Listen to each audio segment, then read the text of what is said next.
बचपन से ही मुझे पहाड़ों में घूमने का बड़ा शौक है और पहाड़ का नाम सुनते ही मेरा मन एकदम खुश हो जाता है। लेकिन अब जॉब के सिलसिले में हर वक्त घूमना वगैरह तो हो भी नहीं पाता। लेकिन लकीली इस बार एक मौका मिला है। इस बार मुझे पहाड़ों में ही जाना पड़ेगा अपने काम के लिए, और वो भी कश्मीर की तरफ। लेकिन इस ठंड के मौसम में उधर जाना भी थोड़ा डिफिकल्ट काम है। मैं एक बहुत बड़े वुडन मैन्युफैक्चरिंग कंपनी में जॉब करता हूँ और कश्मीर में ही हमारा एक बहुत बड़ा सप्लायर रहता है, तो वहाँ उसके साथ ही एक मीटिंग के लिए मुझे जाना होगा। अब ऑफिस का काम है तो मैं टाल भी नहीं सकता, तो जाना तो पड़ेगा ही। चलो इस बहाने थोड़ा पहाड़ में भी घूम लिया जाएगा, काम का काम और गुठलियों के दाम, सब कुछ हो जाएगा। ऐसे ही मैं निकल पड़ा कश्मीर की तरफ। आखिरकार कश्मीर पहुंचते पहुंचते एकदम रात हो गया। अब एक दिन रेस्ट, उसके बाद से काम शुरू होना था। अब जम्मू एंड कश्मीर तो पूरा पहाड़ से ही घिरा हुआ है। अब कौन सा पहाड़ किस तरफ, किस ओर किस तरफ जा रहा है, ये कोई भी नहीं जानता। लेकिन किसी भी तरह आर्मियों से पूछकर, इधर लोकल सबसे पूछकर मैं आखिरकार उस क्लाइंट तक मैं पहुंचा। लेकिन एक अजीब बात हुआ था जब मैं पहाड़ों में चल रहा था। कुछ लोगों ने बताया था कि इस पहाड़ में रात के वक्त वापस ना आना ही बेहतर चीज होगा, क्योंकि इस पहाड़ में खौफ है। मैं इन सब मनगढ़ंत बातों में विश्वास भी नहीं करता था, लेकिन फिर भी ये लोग यहाँ के रहने वाले हैं, शायद इनका बातों का कोई वैल्यू हो भी सकता है। ऐसे ही उस क्लाइंट से सब कुछ बात वगैरह किया, सारे ऑर्डर्स के बारे में बात सब कुछ करके जैसे ही मैं वापस आने वाला था, वो आदमी भी वही बात बोला कि इस पहाड़ से नीचे जाने में खौफ है। रात के वक्त अगर हम इस पहाड़ में खो भी गए तो शायद हम कभी नीचे नहीं लौट पाएंगे। मैं उनसे ये प्रश्न पूछ लिया कि किस चीज का खौफ है, why the people so much of scared over here. उन्होंने बताया कि इस पहाड़ की गोद में एक चुड़ैल रहती है जो भटके हुए मुसाफिरों का शिकार करती है रात को। What nonsense is this? आपको कोई और अच्छी कहानी नहीं मिली? उन्होंने ये भी बोला कि वो मजाक नहीं कर रहे हैं। मैं तुम्हारे साथ कोई मजाक नहीं कर रहा हूं, अपना ध्यान रखना। अगर तुम जाना चाहते हो तो मैं कहूंगा कि तुम आज ना ही जाओ तो अच्छा है। चाहो तो आज का दिन तुम मेरे हवेली में रुक सकते हो, कल सुबह चले जाना। लेकिन मुझे जल्दी लौटना था, क्योंकि जल्द से जल्द यहाँ का पूरा काम खत्म करके मुझे 2 दिन बाद फिर वापस भी जाना था शहर की तरफ। इसलिए मैंने रुकना मुनासिब नहीं समझा। नहीं, मैं रुक नहीं सकता। थैंक यू वैसे फॉर योर हॉस्पिटैलिटी, लेकिन अब मुझे जाना होगा। ऐसा ही मेरा निकलते निकलते वहां से 7 बज गया। अब पहाड़ों का रास्ता है, नीचे जाने में टाइम तो लग ही जाएगा। हम धीरे धीरे नीचे की तरफ जा रहे थे। कुछ छोटी बड़ी गाड़ियां भी इधर उधर से आ रहे थे। मैं पहाड़ को देखे जा रहा था। वैसे अंधेरे में कुछ ठीक से देख भी नहीं रहा था। धीरे धीरे कोहरा और घना होता गया। अब हेडलाइट में भी ज्यादा कुछ नहीं दिख रहा था। जो ड्राइवर मेरे लिए आया था उसको भी अब चलाने में प्रॉब्लम हो रहा था। सर जी, क्या बात है? बेहतर होगा हम आज कहीं पे रुक जाते हैं। अगर इस कोहरे में आगे गए तो खतरा हो सकता है। नहीं देखो, अभी हम इतना आ ही चुके हैं तो तुम रुको मत। सर जी, वैसे ये रास्ता सही नहीं है। अक्सर यहाँ पे मुसाफिर लोग खो भी जाते हैं। अरे देखो, तुम तो यहाँ के रहने वाले हो, तुम्हें तो रास्ता पता होगा। मुझे रास्ता पता तो है, लेकिन देखो टाइम वेस्ट मत करो। अब हम जितना बातें करेंगे टाइम वेस्ट होता रहेगा। तुम नीचे चलो। मैं इन सब चीजों को एक्सपोर्टिंगली ले रहा था, लेकिन मैं ये नहीं जानता था कि मैं कितने बड़े खौफ की तरफ मैं बढ़ता जा रहा हूं। ऐसे ही चलते चलते कोहरा और घना होता गया। कभी कभी तो मोबाइल के नेटवर्क्स भी जाने लगे। अब तो हम कहाँ हैं मुझे पता भी नहीं चल रहा, लेकिन फिर भी आगे तो बढ़ते ही रहना है। ऐसे हम लोग बढ़ रहे थे कि कोहरा और घना होता गया। नहीं, शायद अब रुकना ही पड़ेगा। वैसे सर जी, आपको इस पहाड़ों के बारे में कुछ पता है? वैसे मैंने सुना तो है, लेकिन इसके सामने बोलना सही नहीं समझा, कहीं डर गया तो। सर जी देखिए, मैं आपको डराना तो नहीं चाहता, लेकिन कुछ कुछ लोग इस पहाड़ के इस हिस्से में आने से डरते हैं। क्यों डरते क्यों हैं? असल में कहते हैं कि इस पहाड़ में एक चु, क्या एक चुड़ैल का वास है। चुड़ैल? तो तुमने कभी उस चुड़ैल को देखा है? नहीं सर जी, मैंने तो नहीं देखा। देखो, अब कोहरा शायद थोड़ी देर बाद शायद कोहरा हट जाएगा, तो हमें नीचे चलना चाहिए। ऐसे ही थोड़ी देर बाद हम लोग फिर अपना जर्नी स्टार्ट किए। अब जाते जाते बाहर न्यूज़ आया कि आर्मी वालों ने सामने जगह बंद कर दिया है। पूछने से पता चला कि सामने थोड़ा लैंडस्लाइड हुआ है। अब क्या किया जाए?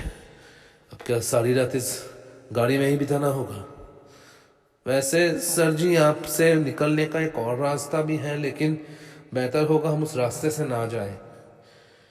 क्यों? सर जी, यही तो वो जगह है जहां जाना मना है। लोग वहां पे जाने से भी डरते हैं। क्यों? क्योंकि वहीं पे लोग कहते हैं कि वो चुड़ैल रहती है। बहुत किसानों ने और कुछ ड्राइवर्स ने और आर्मी वालों ने भी कहते हैं कि उस चुड़ैल को रात को देखा है। कुछ लोग तो उसके शिकार भी हो चुके हैं। सर जी देखो, मैं इन सब बकवासों को नहीं मानता। तुम वही रास्ता लो और जल्द से जल्द नीचे चलो। मुझे होना हो कल और अगले दिन का मुझे फ्लाइट पकड़ना है। ऐसे ही मेरे बातों को उसने ओबे किया और वो उस दहशत भरे रास्ते की ओर निकल गया। हम चलते जा रहे थे। ये रोड वैसे थोड़ा कच्चा रास्ता था, लेकिन फिर भी नीचे पहुंचना और ज्यादा जरूरी था।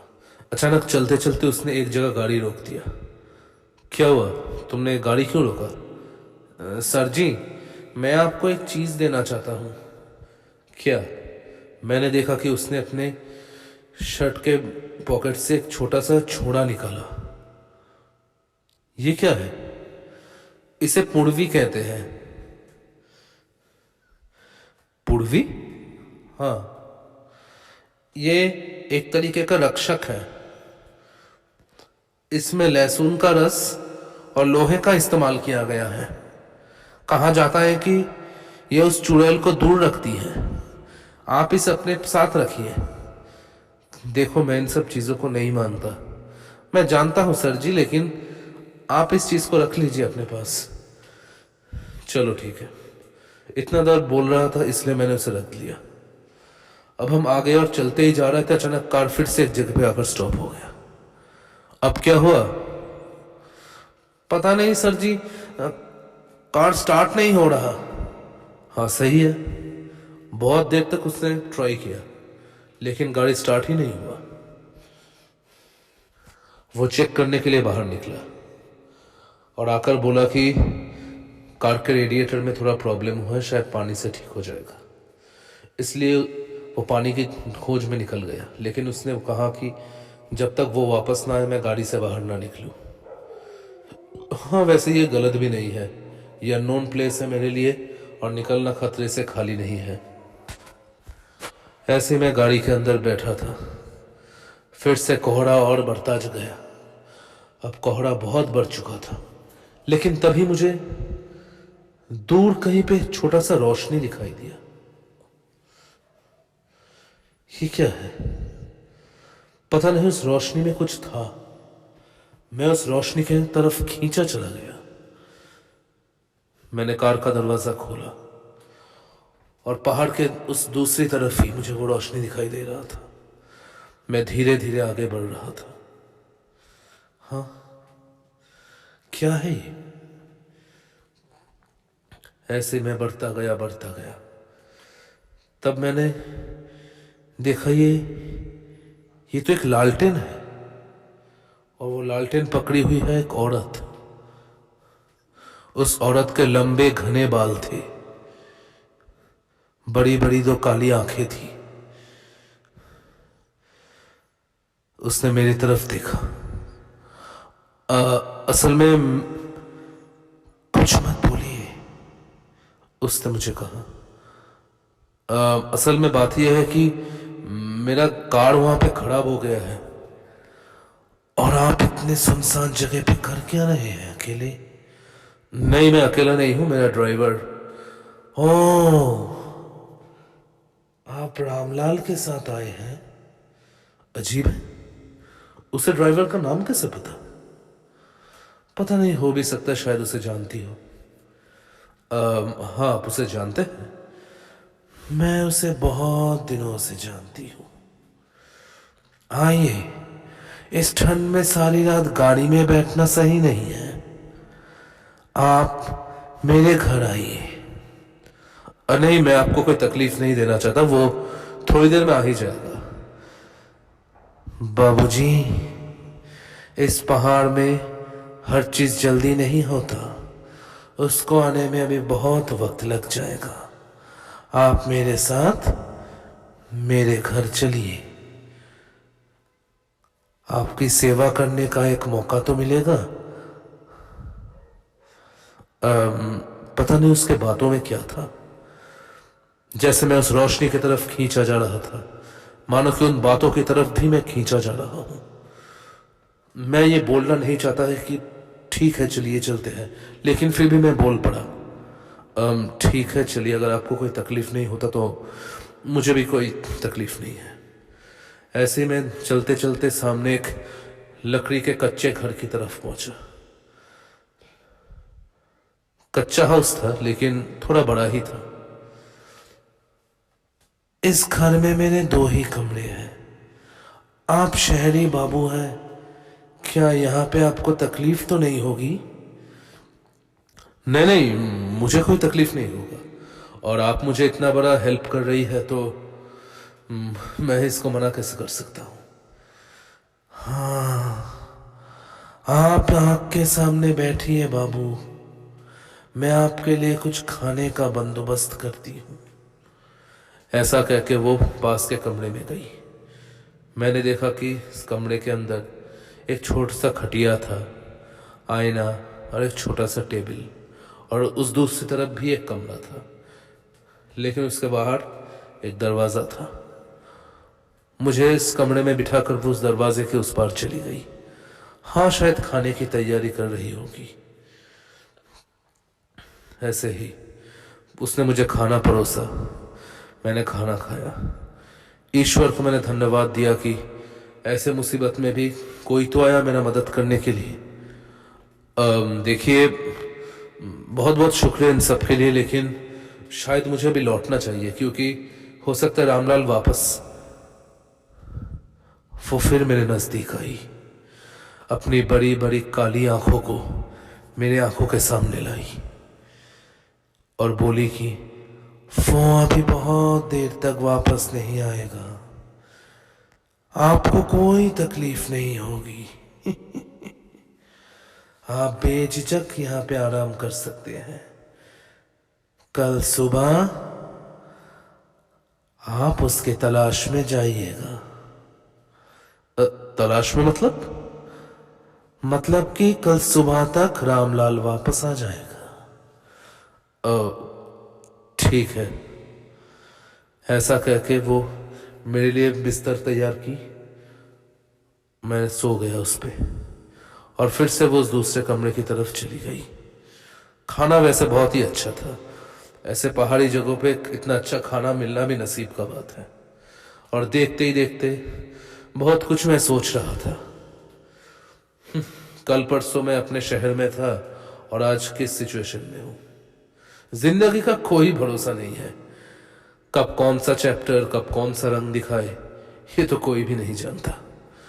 ऐसे बहुत सारे चिंता करते करते आखिरकार मैं कब सो गया मुझे पता नहीं।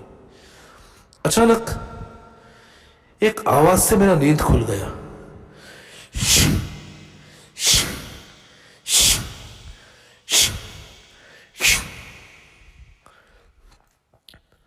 ये क्या आवाज है? मैंने और गौर से सुनने की कोशिश की। हाँ, ये आवाज तो मानो जैसे कोई चाकू पे धार दे रहा हो, और ये आवाज आ रहा है इस कमरे के उस तरफ से।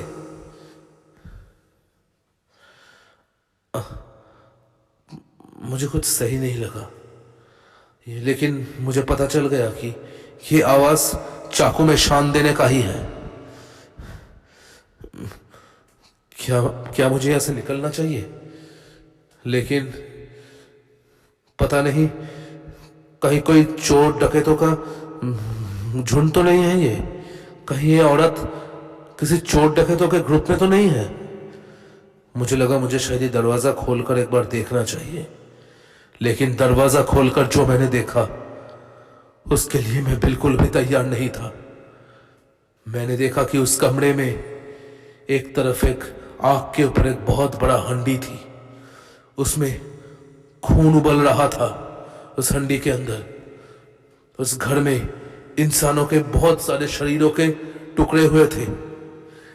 कहीं पे हाथ लटका हुआ था जिससे खून टपक रहा था, और कहीं पे पैर, कहीं पे इंसानों की खोपड़ी। ये, और उस हंडी के एकदम पास ही मैंने जो देखा वो देखकर मेरे सारे खून बर्फ बन गए। मैंने देखा कि वो औरत एक चाकू में धार लगा रही है और एक हाथ से एक इंसान का कटा हुआ हाथ खा रही है। मैं और सह नहीं पाया और जोर से मैं चिल्ला उठा। और तभी वो मेरी तरफ मुड़ी और देखते ही देखते उसका वो सुंदर सा शक्ल बदलने लगा। उसके घने बूढ़े बाल बदलकर सफेद बाल बन गए, उसके हाथ बड़े बड़े नाखून बन गए, उसके पैर उल्टे तरफ हो गए और उसके बड़े बड़े लंबे लंबे दांत बाहर आ गए, और मेरी तरफ अपनी लाल लाल बड़ी बड़ी आंखें करके वो हंसने लगी।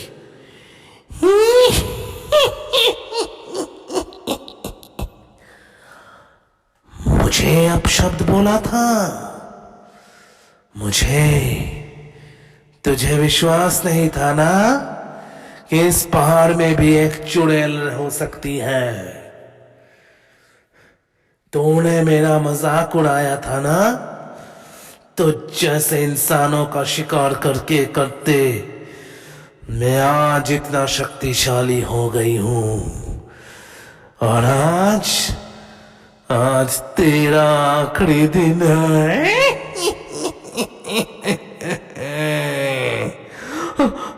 नहीं,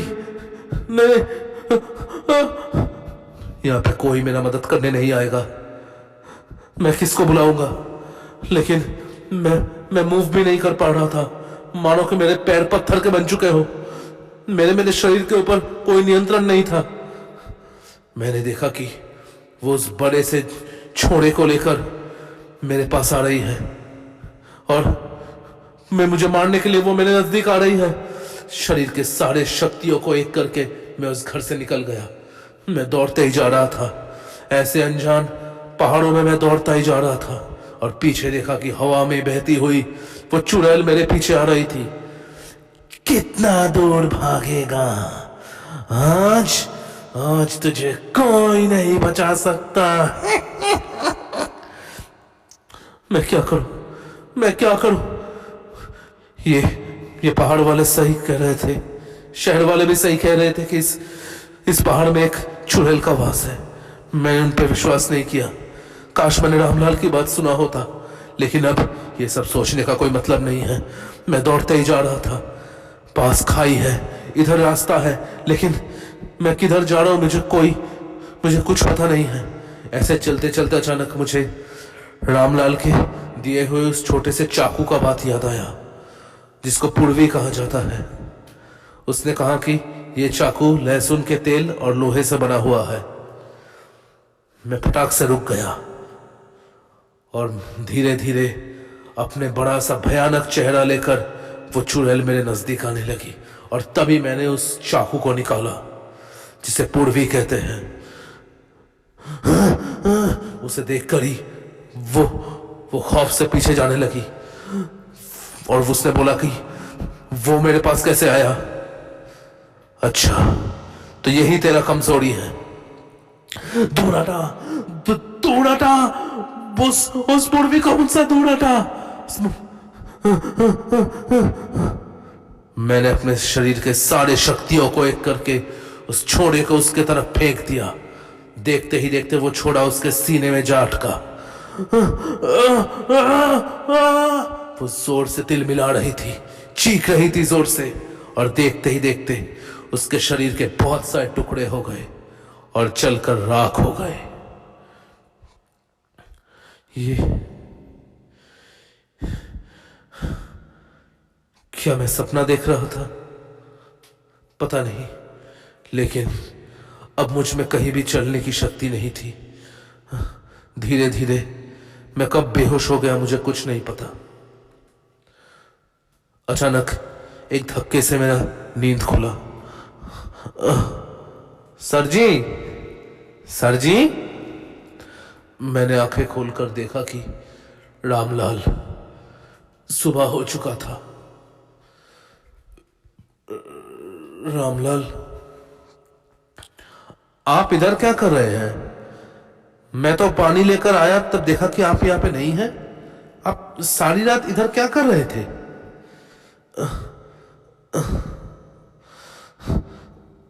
मैंने सोचा कि शायद मुझे उसे सब कुछ बताना ठीक होगा। रामलाल, मैंने सच बताइए सर जी, कहीं आप उस चुड़ैल के शिकार तो नहीं बने थे? नहीं रामलाल, मैं उसका शिकार बना तो जरूर था, लेकिन तुम्हारे दिए गए उस छोड़े के मदद से मैं आखिरकार उस चुड़ैल को मार सका। साहब, आप वो पहले इंसान हैं जिसने उस चुड़ैल को हराया है। आज तक कोई भी उस चुड़ैल के शिकंजे से बच नहीं पाई है, लेकिन आप पहले हैं जिसने इस पूर्वी का सही इस्तेमाल किया। आइए सर, आइए, चलिए हम शहर की तरफ बढ़ते हैं। ऐसे ही चलते चलते उस चुड़ैल के बारे में मैंने बहुत कुछ जाना। ये चुड़ैल पहले हमारी तरह एक इंसान ही थी, लेकिन वो काली विद्या और जादू टोने की तरफ इतना झुक गई थी कि वो उस इलाका के हर बच्चों को लेकर उसके बलि चढ़ाने लगी, और आखिरकार सब लोगों ने मिलकर उसे जिंदा जला दिया। उसके बाद से उसकी अतृप्त आत्मा धीरे धीरे एक चुड़ैल बन गई, और ये पूर्वी ही बस एक ऐसा हथियार था जिससे कि उसे खत्म किया जा सकता था। मुझे गर्व है अपने ऊपर कि मैंने इस दहशत को यहाँ पे ख़त्म किया, लेकिन उस कोहरे से भरे रात में जो दहशत मेरे साथ लगा था उसको मैं कभी भुला नहीं पाऊंगा। और आज भी कभी कभी जब मैं पहाड़ों में घूमने जाता हूँ तो शायद मुझे लगता है कि वो चुड़ैल मुझे कहीं से ज़रूर देख रही है, क्योंकि उस चुड़ैल के बड़ी बड़ी लाल आंखें मैं आज तक भुला नहीं पाया।